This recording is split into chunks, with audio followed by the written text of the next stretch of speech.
partir de agora, na Unesp FM, Observatório do Esporte. O programa que dá bola a todas as modalidades esportivas.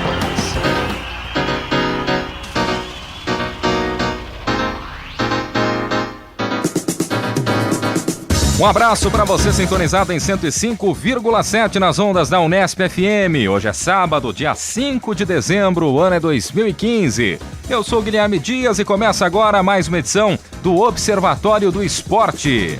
No Observatório, informação e análise dos acontecimentos esportivos da semana. Na reportagem de hoje vamos falar sobre o futebol amador de Bauru. Vamos analisar o que torna a modalidade tão querida pela população bauruense. E vamos também analisar, como a mídia trata essa categoria em comparação com a cobertura do Noroeste, que corresponde ao futebol profissional. Para isso, entrevistamos os jornalistas Luciano Dias Pires, Rafael Antônio e também o radialista João Flávio. Fique ligado, aqui no Observatório, a informação vai além das quatro linhas. E hoje, time completo de comentaristas: Carlo Napolitano, Tuca Américo, ambos felizes, satisfeitos depois do título do Palmeiras no meio da semana, e também o torcedor da Lusa, nosso querido Zeca Marques. Um abraço para você, Zeca. Um abraço, Guilherme, amigos da mesa, amigos palmeirenses, amigos ouvintes. Bom, vou começar a falar sobre o Palmeiras, né? Vamos lá. O Palmeiras quer um título. Podia até colocar o hino do Palmeiras de fundo aí, né? Aí, exagero. É festa na Pocilga. Então coloca o hino do Corinthians também. O diretor então tá falando que não. Não, melhor não. Ué, ganhou 3 vezes o Copa do Brasil, merece música, né? Ele pode pedir música. Tá bom, novo critério então.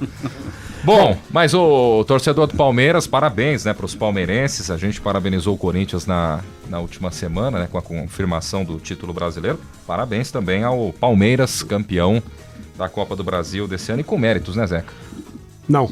Não? Sem mim, méritos? não. Na Não, sorte? Pela campanha da Copa do Brasil do Santos e do Palmeiras, o Santos era muito mais meritório do título do que o Palmeiras. Então por que não jogou nada no jogo final? Porque um jogo... Essa é a diferença de um torneio mata-mata de playoffs e um torneio de pontos corridos. Num torneio de pontos corridos, provavelmente, nessa competição, o Santos estaria na frente, né? E o Santos teve uma campanha muito superior.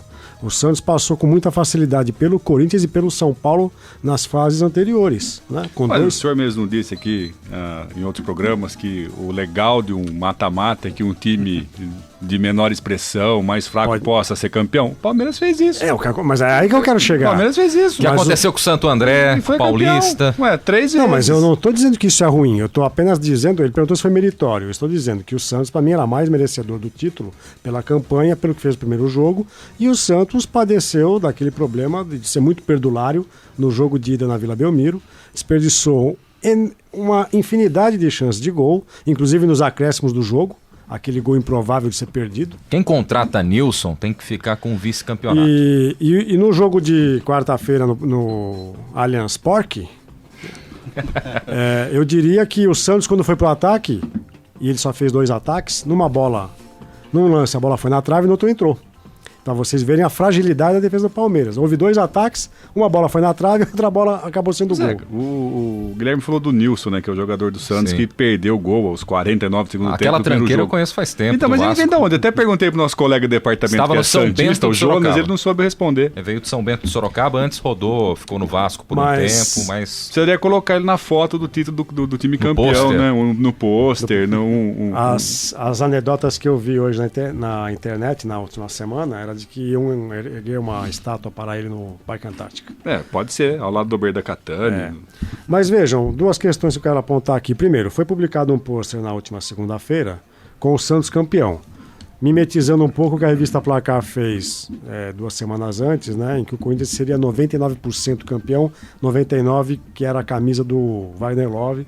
E o Corinthians precisava de 2 pontos à época para ser campeão, independentemente da campanha do Atlético, né?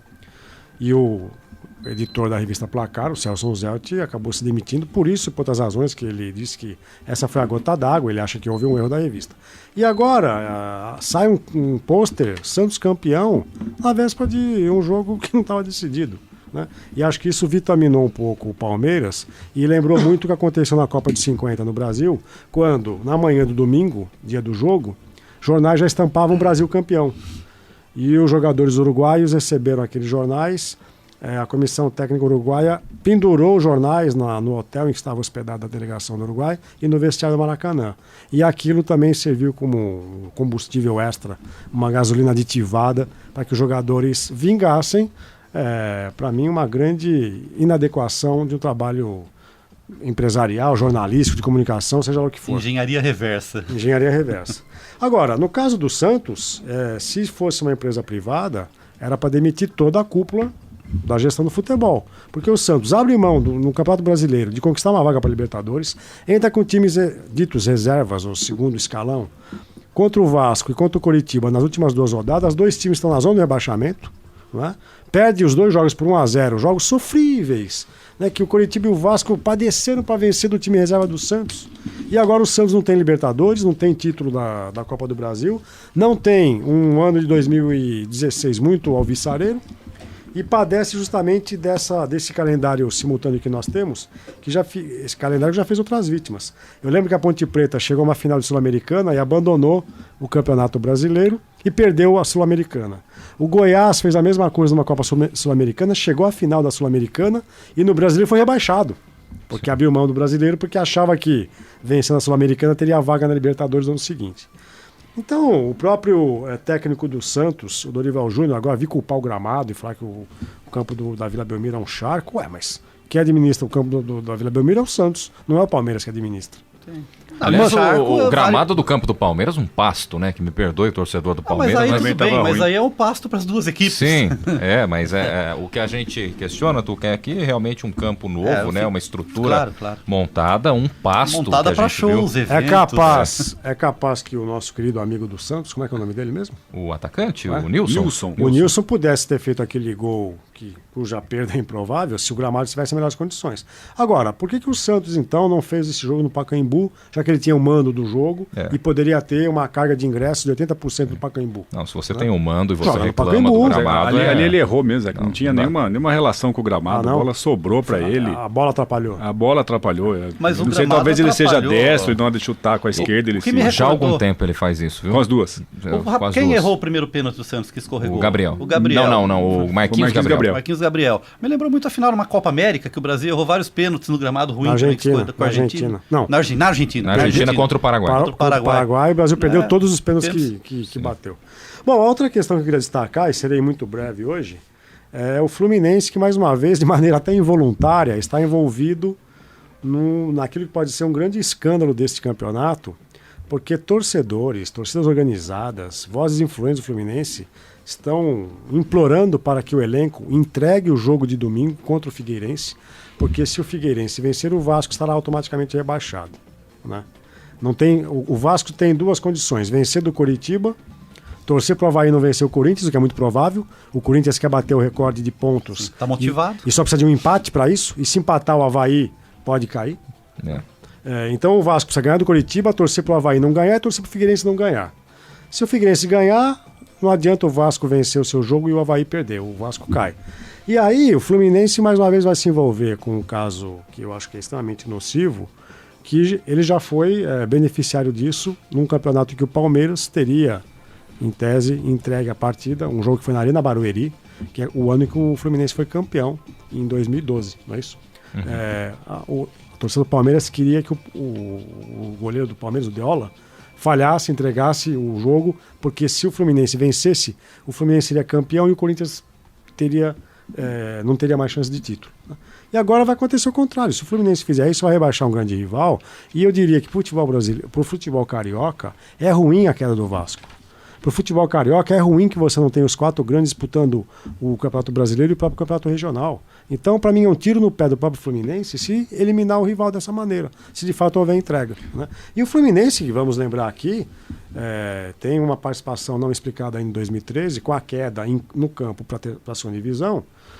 E aí depois o meu clube, a Portuguesa, vende a vaga, não sei se para o Fluminense, para o Flamengo, mas o Fluminense está sempre envolvido naquilo que é o mais sujo que existe na administração do esporte no Brasil.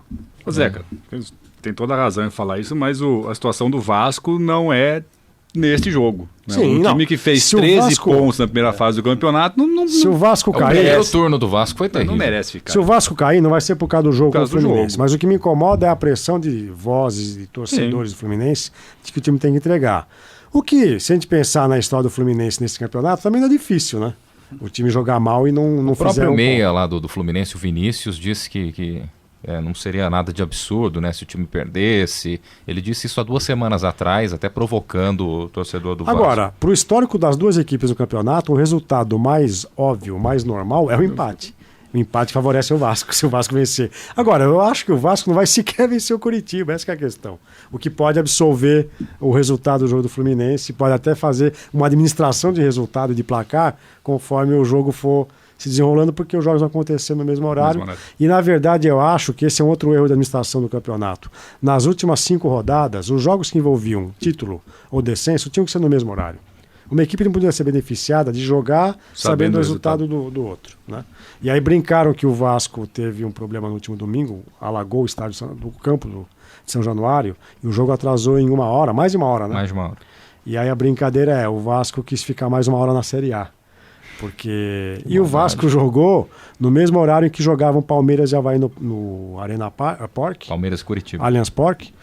Jogou no mesmo horário, que de certa forma ele foi um pouco beneficiado, mas o Curitiba venceu. Então não resolveu muito. E até nos últimos anos a gente tinha os clássicos, né, na última rodada, geralmente. O que para mim era outra bobagem, marcar clássico para uma rodada, porque se era para evitar manipulação pode acontecer de qualquer forma. Qualquer seja o jogo que envolva A, B ou C. Mesmo que tivesse um clássico, de repente poderia cair aí um Vasco e Flamengo na última rodada e o Fluminense, que a gente tem número ímpar, né? Neste campeonato, o interessante seria se houvesse os clássicos regionais, porque provavelmente temos um Figueirense e Avaí. Sim. E um dos dois ia podia resolver a vida, né? Aí seria interessante, realmente.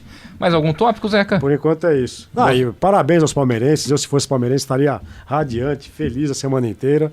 E só queria fazer um atestado aqui do meu Zecômetro. No prédio em que eu moro, quando o Corinthians foi campeão há 2 semanas, e quando ele foi campeão da Libertadores, houve uma algazarra ensurdecedora, até um pouco incômoda, mas faz parte do jogo. O Palmeiras foi campeão e houve um ou outro grito aqui a colar, mas eu acho que a torcida palmeirense deve ter se concentrado em outro lugar e não no prédio onde eu resido. Você mora numa zona corintiana, Zeca. Bem por aí. Você está sintonizado em 105,7 nas ondas da Unesp FM, curtindo o Observatório do Esporte. Tuca Américo, o que você separou hoje pra gente? Bem, tem alguns temas interessantes aqui, mas antes de tudo eu quero mandar um abraço pra vocês, que mandaram um abraço pra mim e pra minha esposa. Muito legal. Beleza, sinta-se abraçado. Minha esposa só fez uma pequena cirurgia, nada grave, uma coisa de rotina, então eu não pude participar do programa, então vocês lembraram, então eu retribuo aqui ao vivo o abraço, eu e a minha senhora Solange, tá? É um tema aqui que eu estava vendo que o Carlão também tinha separado para destacar, que é o tema interessante, né? Que a torcida do Palmeiras impediu o narrador Kleber Machado, né, de adentrar junto com a equipe lá formada por ele, os comentaristas Casagrande, Caio e o ex-árbitro Paulo César Oliveira, né, que faria a transmissão, e infelizmente ele fez a transmissão, né, do estúdio, deu tempo dele voltar. Deu tempo dele voltar para... Né, mas eu acompanhei pela narração do Milton Leite, que eu acho mais divertido. Eu acho o Milton Leite, do meu ponto de vista, um narrador mais apropriado pro meu gosto. Corintiano também. Não, mas tudo bem, mas ele é mais divertido. O Kleber Machado, realmente, não considero ele um bom narrador. Mas você vai emitir uma nota de repúdio ao ato da torcida palmeirense? Não, eu queria só ver também o comentário de vocês, né? Porque a torcida diz, justamente como o Zeca tá falando como é que você chama essa casa do Palmeiras? Arena Park. Arena Park. Allianz Park. Allianz Park. Em vez de Allianz Park. Então nós estamos aqui falando do Allianz Park, o nome do patrocinador do Palmeiras. E diz que o repúdio da torcida é em relação a Globo não citar o nome que patrocina o estádio, né? Quem talvez tenha cometido uma gafe foi o Casagrande. Num comentário durante a semana, ele falou no Allianz Parque. Até meu filho falou, olha, ele talvez escapou, ele não foi uma mudança de postura da emissora, né? Quem tem que se indispor é a diretoria, a presidência do Palmeiras, o patrocinador, quem cedeu os naming rights. Cedeu não. Tá cobrando os naming rights. Cedeu não, comprou, não é um né? torcedor de rua que vai impedir a entrada de uma equipe de televisão. Não, claro, uma questão eu acho totalmente questionável. Né? Eu acho assim, todos, porque não é a primeira vez que acontece isso lá, e quando era o Parque Antártica, isso acontecia com vários locutores da Globo, de outras emissoras. Então eu queria falar duas coisas, né? Primeiro, fazia muito tempo que eu não via uma aglomeração em volta do estádio. Acho que não sei alguma informação de quantas pessoas tinham ali, mas no meio da transmissão teve recorde de público, 200 mil pessoas no jogo. Recorde de excluídos, né? Então, o número de pessoas, uma tomada aérea que mostrou aos arredores do estádio, tinha muita gente mesmo. Aí né? tem os números de acordo com os manifestantes, com a polícia, com o Datafolha. Com a torcida, e aí vai. Mas outro fato também, esse sim que não foi noticiado, é que a repórter da ESPN, a Gabriela Moreira, também sofreu ameaças, né, com sinalizadores, jogaram garrafas, mas ela conseguiu adentrar o estádio e não sofreu nada. Mas só foi noticiado o Kleber Machado, né? Poucas pessoas falaram da repórter da ESPN. Eu ia comentar sobre isso, Tuca. Que eu li no portal da Folha de São Paulo, e estava lá que a equipe da Rede Globo, Kleber Machado, foi proibido de entrar e não tinha nenhuma justificativa do porquê. Sim, não tinha porquê. Não deixaram entrar por quê, não é? E daí até que deu o comentário que deu tempo deles voltarem até a sede da emissora para fazerem a Você acorda muito cedo, deve ter lido essa matéria lá pelas 6:30 da manhã, porque eu li agora às 2 da tarde do dia de hoje, quinta-feira, ela estava atualizada. Eles sofreram uma violência com o veículo. Quase derrubar. Então tá explicado o motivo, mas não, o motivo de proibir a entrada, não tinha explicado. Não dava para seguir adiante, tiveram que recuar. Não, mas assim, o porquê que a torcida teve essa ação, entendeu? Não, o que diz depois na matéria. O Tuca tá trazendo aqui a informação, justamente por isso. Vou ler textualmente a matéria que foi postada no UOL. Um dos protestos comuns da torcida do Palmeiras contra a TV Globo tem a ver com o fato da emissora não chamar o estádio Verde pelo nome do patrocinador Allianz Parque. O que eu acho que não seja um motivo tão forte. Se o Zeca chama de Allianz Parque, vão tombar o carro dele também. Você não entra mais lá, Zeca. Você é barrado no baile. Vai ser bem-vindo. Mas é uma homenagem a Allianz Parque, que acho que é o nome natural do estádio. Allianz Parque. Tá certo. Tá, então... Porque, veja, a Allianz Parque mantém o nome do patrocinador, que é a Allianz, a empresa de seguros, e Parque é uma comunidade de porco. Não é Parque, é Allianz Parque. Posso continuar na temática Palmeiras? Eu queria falar também vou continuar depois. Não, que tem que ser falado é que o Palmeiras é o maior campeão nacional. Não é? 8 títulos brasileiros, 3 da Copa do Brasil. Então são 11 títulos. Mas você está contando aí o quê? Torneio de bolinha de gude, de malha, de aqueles bocha? torneios que foram reconhecidos pela CBF. Na canetada da CBF. Taça Brasil. Tá, você me faz recordar, embora Robertão, como que era? Roberto Pedrosa, Gomes Pedrosa. Então são 11 títulos, né? Então abrimos aí uma vantagem de 2 títulos em relação ao Corinthians e em relação ao próprio Santos, sem considerar os títulos da Série B. Né? E daí teriam mais 2 aqui no cálculo. Tem muito valor. Tem valor. E quantos mundiais o Palmeiras tem? 1 de 51. 51.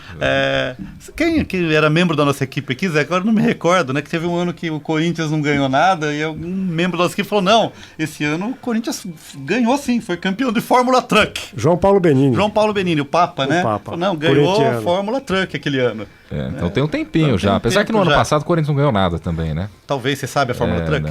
Não sei. Eu acho que nesse ano tinha ganho também o futebol de salão, futebol de botão, não é? Futebol de botão. Campeonato Paulista de futebol de botão. Olhando por esse lado, né? Tá, então sempre tem aí algum título a ser comemorado. Que pra quem disputa é futebol de mesa. Futebol de que nem mesa, chamar tênis de mesa de ping-pong. Ping-pong é extremamente ofensivo aos atletas. Né? Bom, tirando o caso do Kleber Machado aí da equipe da Globo, né, que não pôde entrar para fazer o trabalho lá no campo do Palmeiras ontem. Quero fazer uma pergunta então. Pois não, Zé. Se a equipe do Observatório fosse ao Allianz Parque, Guilherme Dias, Fábio Fleury, seríamos impedidos de entrar, porque vocês dois são palmeirenses, do Camérica ao Napolitano. Nós seríamos impedidos de entrar, Guilherme e Fábio Fleury? Se for pelo critério que eles utilizaram com o Kleber Machado, com certeza não pisaria nem na calçada, porque eu sou proibido também de falar o nome da Allianz Parque, pelo menos nas outras emissoras. Eu acho que vocês entrariam pela boa companhia. Talvez. Tá certo. Pode ser, aí pode ser. Ia ter um camarote VIP junto com o Carlos Napolitano. Mais algum tema, Tuca? Não, tenho sim, mas 2 temas. É um pouco continuação, né? Foi noticiado na última quinta-feira também que o Ministério do Esporte vai criar até o final do ano. Agora que final do ano, se não criou até agora, talvez não crie mais, né? Já está tudo entrando em recesso. Hoje é sábado 5. Dia 5. Dia 5, então acho que não sobra muito espaço de manobra para atividades institucionais do governo, né? Mas diz que o Ministério do Esporte vai criar até o fim do ano um órgão que pretende fiscalizar os clubes que aderiram ao Profut, que tem toda aquela história do refinanciamento das dívidas e tal, né? Então eu queria levantar 2 temas aí. Um tem a ver com o Palmeiras, que não é o único time grande que não participa desse programa, né? Que busca lá você refinanciar as dívidas em 240 meses e tal, tá? E a desculpa tem a ver um pouco, Zeca? Eu tenho uma desculpa para isso. Então vamos ouvir. Você quer ouvir o oficial primeiro? Diga o oficial. Bem, a argumentação oficial, né, é que, do ponto de vista do Palmeiras, é que eles não querem aderir porque teria que vender ingressos mais baratos e o programa de sócio-torcedor do Palmeiras, o Avante, é um sucesso. Né? Tem até gente reclamando que sobra pouco ingresso para quem não é praticamente impossível comprar ingresso para quem não é sócio-torcedor. Tá? Então eles não queriam, de forma alguma, entrar nisso, para diminuir a renda dos ingressos. Então essa seria a argumentação oficial. Tá? A minha argumentação é que o grande credor do Palmeiras é o Paulo Nobre, o atual presidente. Claro. É quem injetou milhões de reais, então ele teria que financiar a própria dívida que o clube tem com ele. Seria uma situação extremamente complicada. E não é à toa que o patrocínio máximo do Palmeiras é a Crefisa, que é outra agência de crédito. Tá certo. Né? E outra coisa, dentro desse tema também, tem uma norma que os times que ficarem com falta de pagamento, não pagassem as dívidas em relação ao governo federal, as dívidas trabalhistas, seriam rebaixados. Né? E teriam o ano do campeonato, até o final do ano do campeonato, para quitar essas dívidas, para evitar o rebaixamento. Mesmo que fosse campeão, por exemplo, se o Corinthians, que foi campeão, tivesse uma dívida, né, ele seria rebaixado. Aí tem toda a decorrência, perderia o título, não perderia tal. Então, vocês concordam com esse rebaixamento para quem não cumpre? Né? Já existe na Europa a proibição de um time começar a disputar uma liga se ele tiver débitos trabalhistas, débitos com os seus funcionários, com os seus jogadores. Então o time tem que apresentar uma ficha limpa para poder ter a permissão de disputar o campeonato, mas isso acontece no início. Entendeu, Tuca América? Não é no final. Mas aqui sempre parece que tem essa questão do jeitinho, né? Então, é o jeitinho, porque o time está devendo, é campeão. Aí vai surgir um investimento de última hora que vai quitar a dívida e o título permanece com o clube. Deveria acontecer antes do torneio começar. Se for para rebaixar uma Ponte Preta, um Avaí, uma Chapecoense, uma Portuguesa, aí pode funcionar. Agora, se for para mexer com Flamengo, Corinthians, São Paulo, Palmeiras, aí eu acho difícil. E os clubes do Rio, Flamengo, Fluminense e Botafogo, são os que mais devem, né? No ranking dos devedores, estão ali sempre no top 5. Então, mexer com um time grande nesse sentido aí, eu acho pouco provável. Eu concordo, deveria, mas acho pouco provável aqui no Brasil. Tá certo. Até tem questão de antecipação de verba, de emissoras, você entra com tantas variáveis aí que fica uma coisa meio estranha, né? Talvez essa seja a justificativa de esperar correr até o fim do campeonato. Quando chega no finalzinho do ano, você vai pra Globo, pede lá um cheque, um adiantamento, né? Cobre. Vai na base do desespero, cobre. Cobre, parece cheque especial, né? Tá correndo para cobrir. Tá? Meu último tema, enquanto a gente está conversando aqui, o ex-técnico da Seleção Brasileira de Ginástica Artística... Você não vai falar de vôlei hoje? Hoje não. O vôlei também... Podia falar do time de Bauru, né? Falamos semana passada. Fazendo um campeonato digno, né? O time de Bauru. Campeonato digno e tal, mas vamos deixar para depois. Mas enquanto a gente está conversando aqui, o ex-técnico da Seleção Brasileira de Ginástica Artística, antiga ginástica olímpica, né? Tá pegando o voo de volta para a Ucrânia. Tá? Infelizmente, os patrocinadores não conseguiram bancar o salário de $10 mil do Oleg Ostapenko. Né? Nossa, que fortuna. Que inclusive dizendo que pela alta do dólar ficou inviável bancar a estadia dele aqui.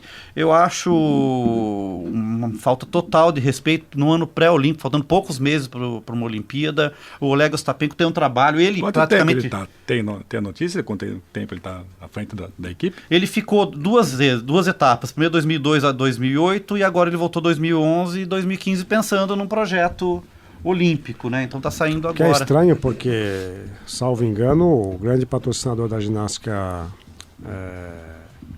artística é a Caixa Econômica Federal. Não é o caso, não é a Caixa? Zeca, não. Inclusive tem uma ONG, né, que se chama Seguin, que é o Centro Paranaense de Ginástica, que estava bancando isso através de patrocinadores privados, tal.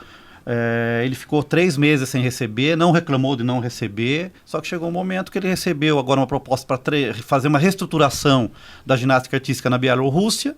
Ele está de volta, ele não disse sim para a Bielorrússia.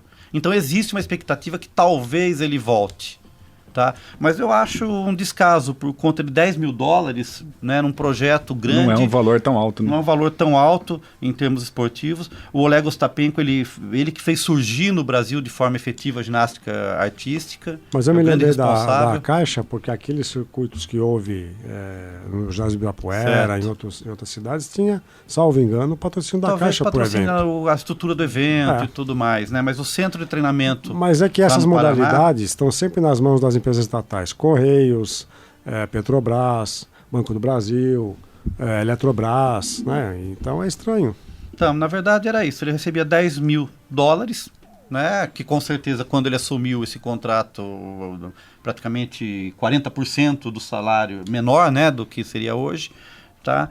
Mas eu queria deixar a minha tristeza em perder uma pessoa tão importante nesse momento, né, responsável por formar uma geração de atletas que teve um relativo sucesso, né? A gente pensar aí o que a ginástica artística trouxe para o Brasil. Um esporte que não existia acabou, a própria Daiane dos Santos tal, virou uma referência para que várias crianças, jovens começassem a praticar o esporte. É uma figura importante que muita gente não tinha dimensão de quanto tempo ele ficou trabalhando aqui no Brasil. Sim. Essas 2 passagens, né? Até esquecido, né? Mas eu acho que é uma pessoa extremamente importante. Fica aqui meu repúdio, minha tristeza em perder um técnico, uma pessoa tão importante no momento, né, na véspera, sensível às vésperas dos Jogos Olímpicos. Eu diria que não foi um relativo sucesso, foi um estrondoso sucesso. Claro, sim, com certeza. Sim, o que ele fez para a ginástica artística, a gente pode dizer que não existia praticamente ginástica artística antes do Oleg Ostapenko no Brasil. Você está sintonizado em 105,7, curtindo o Observatório do Esporte. Vamos agora aos tópicos do nosso querido Carlo Napolitano. Feliz, Carlos. Não, além desse do Palmeiras, né, que nós já falamos, acho que eu só esqueci de comentar que muito embora o Palmeiras seja o maior campeão aí de todos os tempos... Tá batendo essa tecla ainda, me chamou a atenção a fala do Paulo Nobre no final do jogo, abraçado com o Marcelo de Oliveira, mencionando que ele é o terceiro técnico do Palmeiras campeão nos últimos 40 anos. Isso é impressionante, quer dizer, um time que venceu tantos campeonatos, só 2 técnicos aí nas últimas 4 décadas que foram vencedores, que justamente o Luxemburgo e o Felipão. Mas se a gente parar para pensar também, nos últimos 15 anos, o Palmeiras pouca coisa venceu, né? Se a gente parar para pensar aí, 15 anos para cá. Um paulista em 2008, 2009, agora Copa do Brasil, 2012 e agora. Pouca coisa, né? Em relação aos rivais, principalmente em relação ao Corinthians e Santos. Mas nos anos 90 foram Luxemburgo e Filipão, né? Sim. A década dourada do Palmeiras é os anos 90. 1999, a Copa do Brasil. E 98 o Brasil e Libertadores 99. E daí o Mercosul no meio. 93, 94 os brasileiros. Teve um Rio-São Paulo também. Os estaduais, né? Sim. Mas eu queria conversar com vocês aqui se vocês acreditam no Neymar ser eleito o melhor jogador do mundo neste ano, né, que foi indicado junto com o Messi e com o Cristiano Ronaldo. Queria saber de vocês, colegas da mesa, se acreditam que é a hora e a vez do Neymar. O pessoal do podcast Unesp entrou em contato comigo para falar justamente sobre esse tema. E o que eu respondi é o seguinte, que neste ano é muito difícil o Neymar ser escolhido o melhor do mundo. No máximo ele fica em segundo lugar. Até porque ele não teve um bom desempenho no ano passado e conta-se... É que essa questão da temporada é difusa, porque a temporada de janeiro a dezembro vai a temporada europeia, que vai de, normalmente, agosto a maio, né? E a sorte um pouco do Neymar, que ele pode até ser, que sempre cobram, né? O Messi foi cobrado durante muito tempo, e do Cristiano Ronaldo também, que são grandes jogadores de seus clubes que nunca conseguiram jogar bem pela seleção. E essa maldição está parecendo que está sendo Neymar. Perpetuada para o Neymar. Mas eu acho que o Neymar teve uma má prestação na Copa América, até vexaminosa, porque ele é expulso e fica suspenso dos jogos seguintes, né? Nas eliminatórias ele não joga os 2 primeiros jogos, estava suspenso em função dessa expulsão. Então eu acho que o Messi deve ser o vencedor este ano. Agora, num curto prazo aí de 4, 5 anos, é capaz que ele comece a montar uma hegemonia, porque o Messi e o Cristiano Ronaldo já vão estar envelhecidos. Sim. Não vejo ninguém hoje em condições de poder competir com eles. Muitos dizem o Luis Soares. O Luis Soares foi punido pela FIFA na última Copa. O Luis Soares vai ser escolhido pela FIFA o melhor do mundo? Muito difícil, né? Essa é a questão, né, Zé? Que se a gente for pensar no calendário do campeonato europeu, sem dúvida é o Messi. Até pelo que ele fez nas finais e nas semifinais da Liga dos Campeões. Né? Quem é o zagueiro lá do Bayern? O Boateng, deve estar até hoje enterrado no buraco que foi cavado pelo Messi. Mas se a gente parar para pensar só nessa temporada, no segundo semestre, agora, o Neymar teria totais condições. Né? No segundo semestre, pelo golaço que ele fez, que nós comentamos aqui. Contusão do Messi, o Cristiano Ronaldo não atravessa um grande momento. Pega tudo, né? Pega um pouco de tudo também. Acho. Mas eu ainda acho que o Messi vive a sombra do... O Neymar vive a sombra do Messi no Barcelona, né? Então, ele vai ter que ter uma campanha extraordinária numa temporada para poder justificar a escolha. Mas é o que eu disse, eu acho que num prazo de 4, 5 anos, ele deve começar a montar uma hegemonia e acredito que ele vai ser escolhido 3, 4 vezes o melhor do mundo, porque ele é muito jovem, se comparado com o Messi. Voltando à minha argumentação, ele é o único dos 3 que ainda tem chance de brilhar numa seleção. Sim. Ainda dá tempo. Ainda dá tempo. Até tem uma média de gols pela seleção brasileira ótima, se a gente for parar para pensar, né? Eu acho que ele tem a chance, por exemplo, o ano que vem, né, de brilhar nos Jogos Olímpicos. Vai ter mais uma Copa América no que vem, Copa América, então acho que... E talvez. Aí é interessante, eu dizia um pouco isso, né, que o melhor do mundo não é só aquele que é melhor dentro de campo, é melhor do mundo também na sua exposição midiática, né? E isso o Neymar sabe fazer melhor do que talvez os outros dois. Sim. Concorrem com ele. O Barcelona, ele está no clube certo, o Barcelona. E outra coisa que me incomoda um pouco é que, historicamente, pelo menos nos últimos anos, só jogadores ou do Barcelona ou do Real Madrid que são escolhidos os melhores do mundo.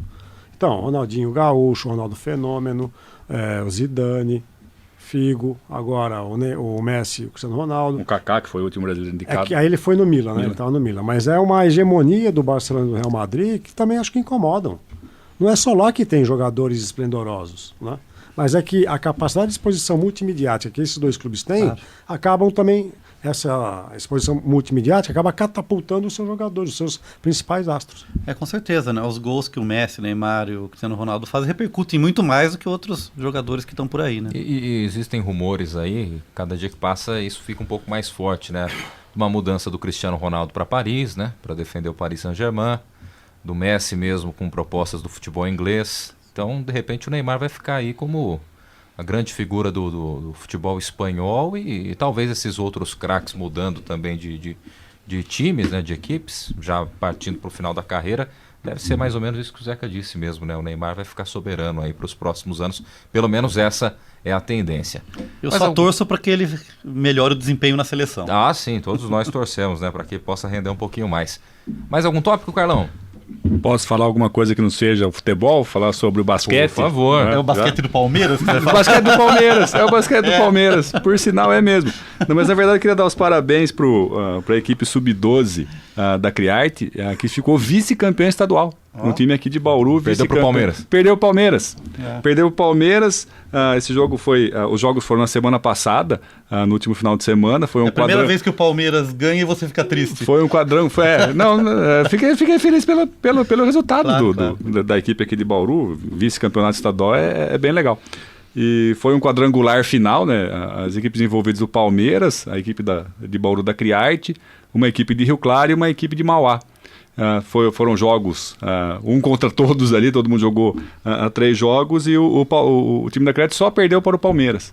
Ganhou os outros 2 jogos, o Palmeiras acabou ganhando os 3 jogos que disputou e foi campeão. Ou seja, ganhou de Rio Claro, de Mauá e perdeu para o Palmeiras. E perdeu só o Palmeiras. Vice-campeonato. E o Palmeiras ganhou de todo mundo. Então fica legal, quer dizer, com certeza. Uma história a ser contada aí para a galera de Bauru, para a molecada. E ainda falando de basquete, o time de Bauru que segue líder do NBB, está fazendo uma boa campanha e venceu aí os últimos jogos, venceu Brasília, venceu Rio Claro. Você que é especialista no basquete também, Carlão, você acha que o time bauruense vai ganhar o Quando NBB? Eu falo bem, na semana seguinte ele perde, né? Então eu não vou falar nada, então deixa assim. É o próximo jogo, quarta-feira. Um último comentário. Por favor, Zeca. É que eu esqueci na listagem dos meus tópicos. É que o futebol paulista pode ter 3 equipes na próxima Libertadores da América. Já tem 2 garantidas, Corinthians, campeão brasileiro, Palmeiras, campeão da Copa do Brasil. É capaz que o São Paulo só depende dele. O empate já o classifica para a Libertadores. Vai ser muita incompetência se o São Paulo perder essa vaga. E seria interessante esse trio de ferro disputando uma Libertadores com a rivalidade que existe entre os três na capital. Já aconteceu isso uma vez? Eu acho que já não houve, Zeca, dos três da capital disputarem a Libertadores. Eu não sei se também é inédito, não. Eu acho que já teve inédito, uma. Não é inédito. Não, me parece. Mas que vai ser muito legal. Sim. E talvez chaveamento ali logo na primeira fase. Então vai ser bem interessante. E aí todo mundo foca a Libertadores, vai lá o Santos e ganha mais um Paulistão, né? Tem sido assim pelo menos nos últimos anos, né? O Santos sempre vencendo aí a maioria dos torneios estaduais. Você está ligado em 105,7 nas ondas da Unesp FM, curtindo o Observatório do Esporte. Enquanto isso, o nosso querido Wagner Barros está lá com a camisa do Palmeiras, feliz da vida, né? Nesse momento, sorrindo à toa. Um abraço, viu, Wagner? Sempre também curtindo o Observatório do Esporte. Bom, vamos então falar da matéria da semana. A locução é de Heitor Facini. Observatório do Esporte. Confira a reportagem da semana. Um tema em debate.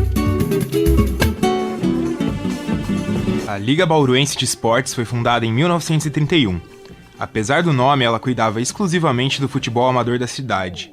Na década de 1940, Roberto Gomes Pedrosa, então presidente da Federação Paulista de Futebol, cria a segunda divisão profissional e a Lei do Acesso e Descenso. Isso obrigou as equipes do interior a se profissionalizar, caso quisessem disputar as competições estaduais contra os times mais tradicionais do estado. Em Bauru, duas deixaram o amadorismo, o Bauru Atlético Clube e o Noroeste. Luciano Dias Pires foi convidado pelos principais presidentes de futebol amador da cidade nos anos 60 para ser presidente da Liga. Entre 1965 e 1968, o cronista esportivo fez as mudanças necessárias para manter o futebol amador vivo na cidade. Eu peguei uma entidade que estava viciada, tinha muitos problemas, né? Mas tinha muitas ideias a respeito de melhorar a situação da Liga em termos das competições futuras. Era uma eleição difícil, eleito com uma grande margem de votos. E comecei a mudar toda a liga, ver problema de árbitro, modificação total, inclusive mudando o estatuto. O estatuto era arcaico, o estatuto era de quando foi fundada a liga. Criamos a lei do acesso e do descenso naquela oportunidade e foi um campeonato muito bem disputado. Luciano também comenta que os problemas com a segurança quase comprometeram as mudanças para as melhoras do espetáculo. Na primeira reunião que nós fizemos naquela oportunidade, encaminhamos um ofício às autoridades policiais, dizendo que o campeonato ia ser iniciado no próximo domingo, mandando uma relação dos jogos, quais os campos que seriam realizados as partidas, e pedindo policiamento, como sempre acontecia todos os anos anteriores. E foi uma surpresa minha que naquela oportunidade eu recebi uma resposta das autoridades policiais, um ofício, dizendo que não mais enviariam policiamento para os campos varzianos porque faltava segurança para a polícia. Quer dizer, ela que tinha que dar segurança, alegando a falta de segurança. O futebol amador de Bauru não é só uma curiosidade da cidade. O jornalista Rafael Antônio, da Rádio Auriverde, conta os outros aspectos relevantes da categoria. Movimenta a economia da cidade através da economia informal. Muitas pessoas acabam vendendo o seu pastelzinho, o seu espetinho, a sua cervejinha na porta do estádio, né? Isso é uma coisa que acaba sendo fonte de renda para muitas pessoas. Além do pessoal da economia informal, você tem os profissionais que também trabalham na área de fisioterapia, na área de educação física, também acabam tendo uma colaboração no futebol amador. Essa é a importância econômica. Se você analisar a importância social, primeiro, o amador ele é democrático, ele possibilita que as pessoas das mais diversas classes sociais acabem se confraternizando, acabam estando no mesmo local, no mesmo ambiente, até porque não existe a cobrança do ingresso no futebol amador. E ele tem a sua importância cultural porque está no sangue do bauruense, né? O radialista João Flávio fala em mais um ponto importante do futebol amador. Outro ponto importante é essa proximidade. Como geralmente as pessoas já têm um clube no futebol profissional, são os clubes grandes da capital, o Noroeste passou a ser um clube da cidade, um clube de todos, né? Aquela coisa, é de todos e não é de ninguém. Lá eu sinto que eles têm mais controle, mais proximidade, interferem mais, a opinião é mais ouvida. Então eles terminam se envolvendo, obviamente, mais e indo mais ao estádio, frequentando a sede. As sedes promovem geralmente ações beneficentes, ajudam a comunidade local. Então é interessante essa interação de fato com as pessoas do bairro no espaço público e no estádio. Esse papel que o futebol tem social ali nos bairros realmente é muito forte. Atualmente, existem 2 ligas de futebol amador na cidade. A Liga Bauruense de Futebol Amador e a Liga Semel, da Secretaria de Esportes e Lazer. As duas são independentes, quem disputa a Copa Semel não joga a Liga Bauruense.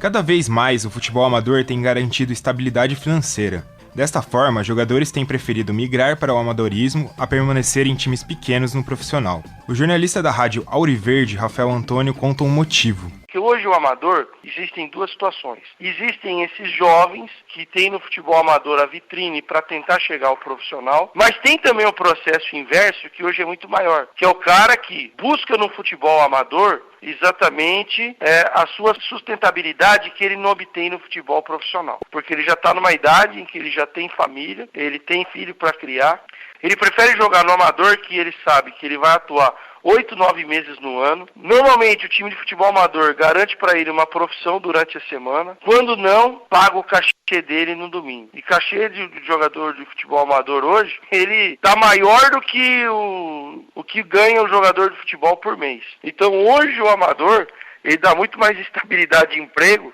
do que o futebol profissional. João Flávio, radialista da Rádio Unesp FM, fala da constante troca de jogadores no futebol amador. Eles migram bastante de time. Um atacante que se destaca numa temporada vai para outra, obviamente, para ganhar mais, né? Eles ganham por jogo.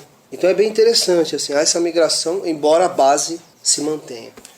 Um ou outro que ganha mais um pouco do elenco, que pode viver, se dá o luxo de viver só disso. Mas alguns clubes, agremiações, né, eles pagam academia, por exemplo, eles dão uma assistência médico-hospitalar, caso haja uma ocorrência, uma fratura, enfim, algo mais grave. Então acho que, embora seja amador, já existe um certo nível de profissionalização ali. Porque eles sabem que se não tiver o cuidado, a equipe adversária vai ter, e daí o jogador termina indo para lá e... O crescimento e organização das ligas deixaram o futebol amador em um nível quase semi-profissional. Apesar disso, as equipes de Bauru não parecem interessadas em se profissionalizar. O grande motivo para isso é a taxa de R$800 mil cobrada pela Federação Paulista para a filiação. Rafael Antônio conta o que vem sendo feito para mudar essa situação. Eu não acredito, por mais que seja apaixonado o dirigente do futebol amador, ele não vai profissionalizar uma dessas equipes para fazer concorrência ao Noroeste. O que está acontecendo em Bauru, o Talentos 10, que é uma escolinha de futebol que disputa a Copa Big Boys, essas competições de base, o Talento 10 vai montar uma equipe de futebol profissional em Bauru. Só que ele nem vai montar uma equipe de futebol profissional na Federação Paulista. Ele vai se filiar a uma nova liga que está sendo criada, a Liga Paulista de Futebol, que na verdade é uma liga que está sendo criada para bater de frente com a federação. Os meios de comunicação têm papel importante na preservação da tradição e paixão gerada pelo futebol amador.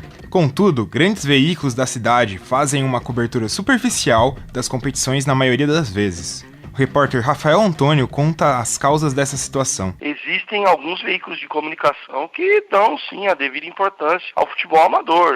Talvez alguma emissora ou outra, ela não prioriza, ela não tem como característica dar uma cobertura um pouco mais abrangente. Até porque demanda tempo, demanda equipe, mas eu não concordo muito com essa visão que o amador não tem espaço na mídia. Acho que ele tem. Talvez não tenha mais por uma questão de escolha de quem comanda os veículos de comunicação. O Noroeste viveu a pior situação da sua história em 2015. A equipe disputou a Série B do Campeonato Paulista, equivalente à 4ª divisão. Mesmo assim, o Noroeste se manteve como destaque da mídia. Rafael conta o motivo. O Noroeste está para a mídia em Bauru, como está a seleção brasileira para o país. E o futebol amador seria a cobertura das equipes grandes, seria uma cobertura mais localizada. É óbvio, o interesse, a demanda do Noroeste tem um alcance não só local, mas como regional e até estadual, nacional. É diferente. E outra, você está cobrindo uma instituição que ela cai no agrado de todo mundo, que é o Esporte Clube Noroeste. É diferente do amador, que você tem 40, 60 equipes, você vai fazer uma abrangência do campeonato, você vai dar ênfase para aqueles que chegarem nas finais. O interesse do Noroeste, ele é muito mais uniforme do que o interesse por essa ou por aquela equipe do futebol amador. Por isso que o Noroeste tem mais cobertura. O Noroeste, ele consegue aglutinar todas as torcidas do futebol amador aqueles que gostam de futebol. Rafael pontua o que precisa melhorar na liga para que ela continue crescendo e mantenha sua força aos olhos da população de Bauru. Ainda precisa haver um amadurecimento dos dirigentes. Se a gente está falando num campeonato onde há qualidade técnica, onde o jogador está optando em deixar o futebol profissional para jogar no futebol amador, a mentalidade do dirigente também precisa evoluir. O dirigente não pode chegar no domingo e ficar ameaçando o árbitro, agredindo o árbitro. Isso não pode acontecer. Nós tivemos esse ano sérios problemas na Copa Semel, onde 2 equipes acabaram sendo eliminadas da competição por conta de agressão a árbitro. Então, isso precisa evoluir. O radialista da Rádio Unesp FM, João Flávio, completa com outro aspecto. Agora, a qualidade do gramado, obviamente, sabe que isso é uma constante, até faz parte do espetáculo, mas poderia ter mais qualidade. São muitos jogos que ocorrem durante a semana, então realmente não tem aquele tempo para o gramado descansar. É um gramado muito duro, você percebe que a bola pinga o tempo todo e os jogadores assim não aliviam, né? São bem ríspidos, com aquela bola pulando. Assim, o que eu fico imaginando é que deva ser muito difícil jogar ali. Muito bem, após a locução aí do Heitor Facini, vamos aos agradecimentos. Agradecendo ao jornalista e cronista esportivo Luciano Dias Pires, ao jornalista da Rádio Auriverde, né, o Rafael Antônio, e também ao radialista, professor de radialismo da Unip, o João Flávio Lima, que aliás é nosso companheiro aqui de Rádio Unesp, grande João Flávio Lima. E vamos aos comentários, né, a respeito desse tema, futebol amador. Está conosco aqui o Isaac Toledo e também o Fernando Martins, que até outro dia era nosso companheiro aqui no Observatório, agora jornalista formado, já trabalhando e acompanhando, principalmente nos últimos tempos, o futebol amador de Bauru. Queria começar justamente com você, Fernando, que tem acompanhado de perto aí o amador na cidade. Como é que você tem enxergado a evolução do nosso futebol e também como você vê essa cobertura, a mídia bauruense, ela dá ênfase mesmo pro amador, falta um pouco ainda? Um abraço para você, bem-vindo de volta. Um abraço a todos os ouvintes aí, aos participantes aqui do programa. Bom, primeiramente eu gostaria de destacar, né, o tamanho do futebol amador aqui na cidade de Bauru, né, que muitas pessoas não sabem o tamanho que essa modalidade representa aqui na nossa cidade, né. Hoje são 52 times, ano passado eram 56 times, e eu gosto sempre de fazer uma conta rápida, bem simples, que se você pegar mais ou menos cada time e fazer vezes 100 pessoas envolvidas, que é um número baixo até, cada time com quase 20 jogadores e mais comissão técnica e mais torcedores, colocar 100 pessoas por cada time dá mais de 5 mil pessoas por final de semana que você movimenta. Então, por mês aí, fácil, 20 mil pessoas estão rodando a cidade atrás de seus times. E como os estádios eles são espalhados pela cidade, então as pessoas acabam cruzando a cidade, conhecendo a cidade através do futebol amador, né? Não só os torcedores como os jogadores. Então o cara às vezes ele mora no Gaiso, mas ele joga no time do Ouro Verde, do Jardim Petrópolis, e vai jogar no Meridota no final de semana. Então o cara fica cruzando a cidade o tempo todo, isso movimenta a cidade, movimenta o comércio, faz a cidade respirar e viver, principalmente de domingo, né? Que domingo, até uma das coisas que eu sempre perguntava no documentário que eu fiz sobre o futebol amador era se acabasse o amador, o que as pessoas fariam de domingo, né? A gente não faz nada, não tem opção de lazer aqui no final de semana. Se não tiver o futebol amador de manhã, a única coisa que tem para fazer é ir na feira. Então, o futebol amador ele é muito importante para a cidade, ele movimenta muitas pessoas, e por isso que eu acho que a crítica tem que ser feita assim, na cobertura que se faz do futebol amador. Hoje a gente tem a Rádio Auriverde e a 87 que cobrem bem de perto o amador todo fim de semana e merecem parabéns porque eles vão no sufoco ali com muito esforço para cobrir o amador. Muitas vezes eles vão no estádio e não tem nem energia elétrica, tem que puxar de algum bar ou de alguma casa vizinha, uma extensão. É uma dificuldade, eu fiz enorme. Por uns 4 anos o futebol amador, inclusive comecei, né, como repórter de futebol amador com o Tony de Paula, com o Luiz Antônio, e é difícil porque não existe uma estrutura, né, montada. Então a gente tem que adaptar a cada semana, se reinventar. E aí você faz um jogo no Horácio Alves Cunha, por exemplo, lá na Bela Vista, e deixa todo o equipamento mais ou menos já pronto ali para a próxima vez, né? Daqui um mês você volta, porque você vai trocando. Cada fim de semana você vai para um estádio, vai tentar cobrir outro time, de repente. E aí quando você volta, já levaram fio, já mexeram em tudo. Então é muito complicado mesmo para fazer esse trabalho e E hoje, como você disse, né, Fernando, a Auriverde 87, que fazem essa cobertura, estão de parabéns mesmo. Então, com muita dificuldade mesmo que eles fazem e não tem jeito, não tem estrutura para eles, mas ainda antes de ter para a mídia, tem que ter para os torcedores, para os jogadores, e que também não tem, né? Então hoje falta muita estrutura mesmo. Tem vezes que você vai no estádio e não tem uma água na torneira saindo, né? Então a dificuldade é grande para os jornalistas, mas muito maior para quem está lá todos os dias ali batalhando para fazer isso acontecer, né? O ano inteiro, não só durante alguns meses, como vem acontecendo com o Noroeste, que joga só num período do ano, né? O futebol amador bauruense, com 52 times, movimentando 20 mil pessoas por mês em média, com facilidade, é o ano inteiro, não é só 3, 4, 5 meses como o Noroeste vem jogando nos últimos anos, né? Não, nesses números que você levantou, aí, Fernando, achei, fazendo um cálculo rápido também, são 50 times, 20 atletas, são 1.000 atletas. Não é? É bastante gente. Aí até não só pela ocupação do tempo, né, ocupação do espaço de domingo de manhã, mas também pela questão da saúde, né, do lazer, do divertimento. Acho que são jovens aí, adultos que têm uma prática esportiva e que isso é muito saudável. Exatamente, isso sem contar os 20 times do Master, que tem a Copa Master, e a Copa Golden Boys, que envolve dezenas de times infantis aí de todas as idades e que movimenta muito mais gente, né? Muito mais atletas, muito mais pessoas praticando atividade física na cidade. São torneios, são competições que muitas vezes até algumas pessoas ouvem falar, mas não sabem como funciona, né? De fato, não pararam para acompanhar. Eu tenho certeza, eu mesmo antes de acompanhar profissionalmente futebol amador, sabia que existia, mas não tinha esse contato direto. Hoje em dia, nos últimos 2 anos, podemos colocar assim, até por questão de plantão nas rádios que eu trabalho atualmente, então eu não consigo montar uma logística para acompanhar, mas é muito interessante, é muito bacana. Eu em Bauru, de fato, eu acho que eu nunca assisti um jogo do Amador, mas quando eu era criança, adolescente e morava em Mineiros do Tietê, eu sempre ia aos jogos, e geralmente era nos domingos à tarde, né?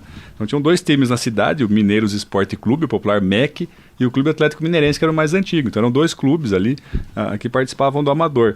E assim, era um movimento que era regional, né? Como a cidade era pequena e as cidades não comportavam um campeonato, então tinha jogos em 2 Córregos, em Itapuí, em Bariri, Barra Bonita. Então movimentava a região também ali, e o fluxo de pessoas também interessante, ou seja, as pessoas iam assistir esses jogos nas cidades vizinhas, isso era muito interessante também. Exato, e aqui em Bauru ainda, como tem muitos times, então essa movimentação ela é muito intensa, né? A gente, quando o Unidos do Bauru 16 ganhou o campeonato da Liga Bauruense ano passado, a gente cobriu a participação deles no Campeonato Estadual de Futebol Amador também, né? E a gente ia para algumas cidades vizinhas ali com Mato Grosso do Sul, mais ou menos assim. A gente fez 3 viagens com eles, e onde a gente ia tinha um time só nas cidades que a gente ia. O pessoal falava, caramba, tudo isso de gente vem para acompanhar o time aqui, imagina como que é lá em Bauru. Eu falei, não, mas lá em Bauru é mais ou menos parecido, porque quem tá aqui vai lá também, só que a gente tem outros 50 times, não tem só um. Daí os caras, caramba, que a gente não consegue acompanhar um time, como é que tem 50 vezes tudo isso lá? E isso que eu falei, esse número aí, movimentar 100 pessoas por time, tem jogo que você vai e tem 50 pessoas mesmo, jogo de segunda divisão menor, mas eu já fui em vários jogos maiores assim, que tinha mais de 1.000 pessoas, muito mais gente do que em jogos do Noroeste que eu já fui, ou jogos do Bauru Basquete. Sim. Então, com certeza, é o esporte da cidade, é o futebol amador, ele só não é reconhecido por isso.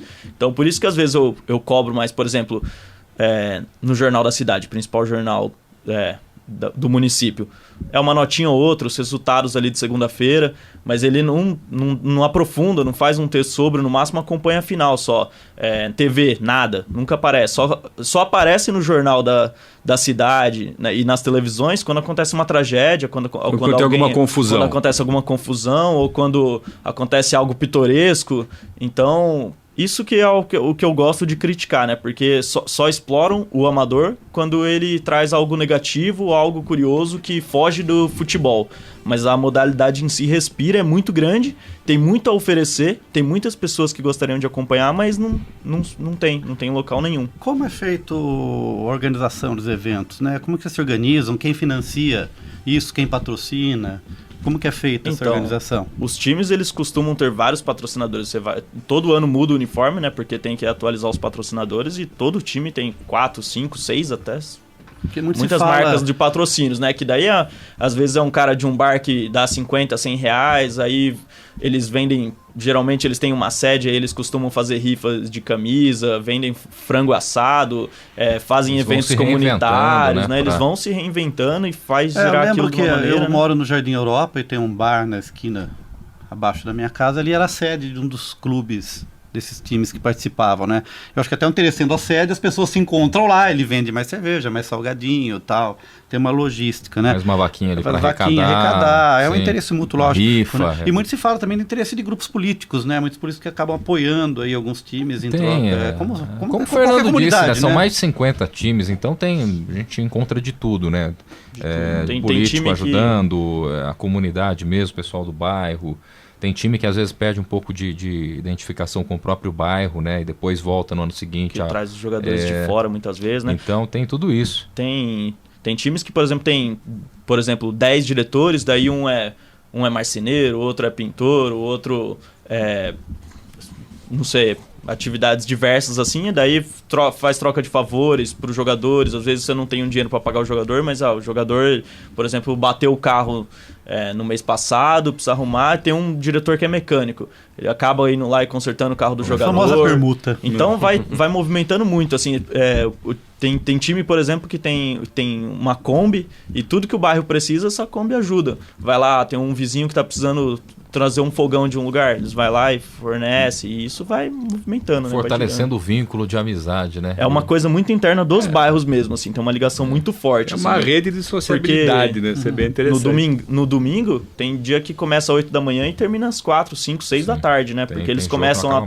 tomam o café da manhã antes do jogo, depois joga, depois volta, almoça, aí a família dos jogadores almoçam na sede, se ganhou, acaba bebendo uma cervejinha e vai até tarde. Então é o lazer mesmo das periferias de Bauru, principalmente, que é onde os times estão concentrados, que acontece todo domingo com força, assim, o ano inteiro. Colocar na roda também para falar um pouquinho a respeito do futebol amador, o Isaac Toledo, né, que produziu conteúdo aí ao lado da Jéssica e pode falar um pouquinho mais também das impressões que tem do futebol amador de Bauru. Lembrando que desses 50 e tantos times, né, que o Fernando até citou, a gente tem algumas divisões, né? Tem, por exemplo, a Copa Semel, que já terminou, que o Oriente conquistou o título esse ano. A gente vai viver amanhã o segundo jogo da decisão da Liga Bauruense. Então amanhã às 10h30, por volta das 10h30 da manhã, lá no estádio Alfredo de Castilho, a bola vai rolar para Nacional e Independência. O Nacional venceu o primeiro jogo por 2-1. Então existem essas divisões, mas queria que você falasse um pouquinho, Isaac. O que você observou também produzindo esse conteúdo? Então, Guilherme, foi bem bacana, porque quando sugeriram que eu e a Jéssica fizéssemos o conteúdo, eu fiquei meio receoso, porque eu nunca tinha acompanhado nada do futebol amador aqui de Bauru. Estou há 2 anos aqui já fazendo a Unesp e nunca tinha me interessado nem procurado. Então serviu também para conhecer mesmo essa realidade. E fui fazendo as pesquisas, achei na TV Unesp o programa deles, Tradições do Interior, um documentário falando sobre o futebol amador, pontuando todos esses aspectos que o Fernando falou, né, da sociabilidade, dessa integração da comunidade com as equipes.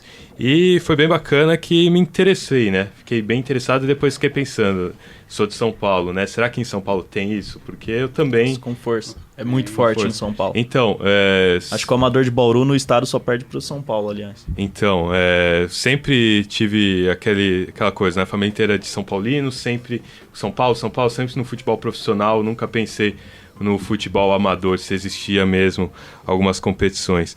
E bem bacana, em todas as conversas que eu fiz aí nas entrevistas, o pessoal sempre destacando tradição, amor, a importância. Todo mundo tem um carinho mesmo por esse esporte, né? Apesar de ter esse rompimento, né? Que tem a Semel de um lado e a Liga Bauruense de outro, e eles meio que não se bicam, não querem ter contato com o outro. Isso não impede que as equipes a torcida acompanhe e eles tenham competições legais e boas durante todo esse tempo. E acho que o mais interessante agora também, sempre de olho, né? Não sei, a gente faz a matéria, começa a prestar mais atenção. Outro dia estava no ponto de ônibus, esperando para ir para casa, daí tinha um senhor com uma camisa organizada de uma das equipes. Daí eu falei, nossa, ele poderia estar usando a camisa de qualquer time, ou próprio do Noroeste, ou sei lá, de algum dos grandes aqui de São Paulo, tá usando a torcida organizada de um time de futebol amador. Depois que eu fiz o documentário e passei a conhecer todos os times praticamente, ter um maior conhecimento do futebol amador, eu passei a reparar bastante nisso, de como as pessoas usam mesmo os uniformes, muito mais do que o do Noroeste e às vezes até mais do que clubes paulistas da região, né?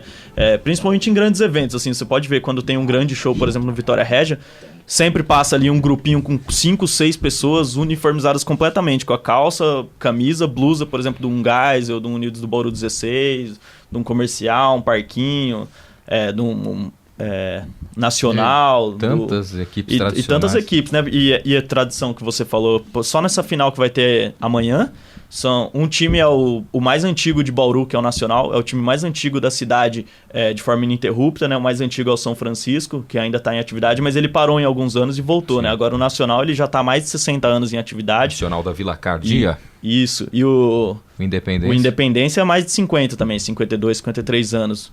E então mais de 100 anos de história só nessas duas equipes, né? Então pode esperar aí que domingão aí, pelo menos 1.000 pessoas tem fácil no Noroeste. Uma prova da força do amador. A gente vai lembrar até que algumas semanas atrás, um mês e tanto atrás, o Noroeste decidiu uma vaga, né, um acesso para a Série A3. E aí cancelaram a rodada do amador. Chegaram a um acordo aí, adiaram a rodada e o Noroeste estava levando aí 500, 600, 1.000 torcedores no máximo por jogo. Claro que, evidentemente, pelo apelo do jogo, né, o público seria um pouco maior, mas deu quase 9 mil pessoas, né? 8 mil pessoas no total. Mostra que muita gente E a gente viu, né? A gente que se conhece ali do Amador, eu tenho várias amizades até hoje. Muita gente do Amador estava por lá. Então mostra a força. Peraí, cancelaram a rodada, vamos lá assistir o Noroeste, vamos dar uma força. Então, mais de 8 mil pessoas que prestigiaram o Norusca voltando à Série A3 do Campeonato Paulista.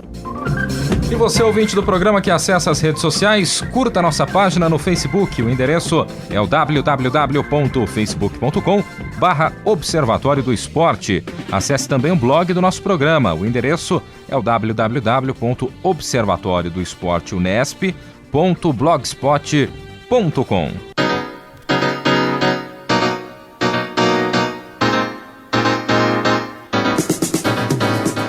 O Observatório do Esporte deste sábado vai ficando por aqui. Teve locução de Guilherme Dias e Heitor Fassini, com comentários de Tuca Américo, Carlo Napolitano, Zeca Marques, também do nosso convidado Fernando Martins. Equipe de reportagem com Isaac Toledo, Jéssica Dourado, Leonardo Del Sante, Leonardo Guerino, Heitor Fassini e Thiago Pavini. Direção de Fábio Fleury. Trabalhos técnicos Paulo Pepa. O Observatório do Esporte é um projeto de extensão universitária financiado pela PROEX, a Pró-Reitoria de Extensão da Unesp. Para você, um grande abraço, obrigado pela companhia e até a próxima semana. Observatório do Esporte, informação além das 4 linhas.